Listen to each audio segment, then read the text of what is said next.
In this video, you'll learn how to insert a microSD card into your Samsung Galaxy A17. Now you just need to grab your SD card and to also ensure that you have your SIM ejector tool.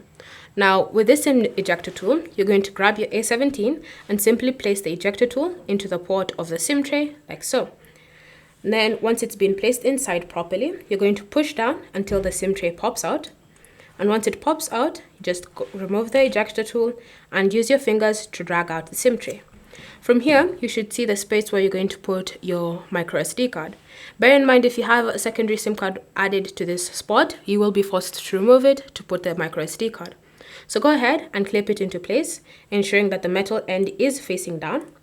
And once it's clipped on something like that, you're just going to go ahead and insert it back into your phone like so, and then push in so that it's now lying flat on the side of the phone. Once you've done that, you can then just go ahead and unlock your device, and when you navigate to the Files app on your Galaxy A17, you should see underneath Storage, the SD card has been successfully detected. Thanks for watching. If you have any questions, leave them down below, and I'll see you in the next video.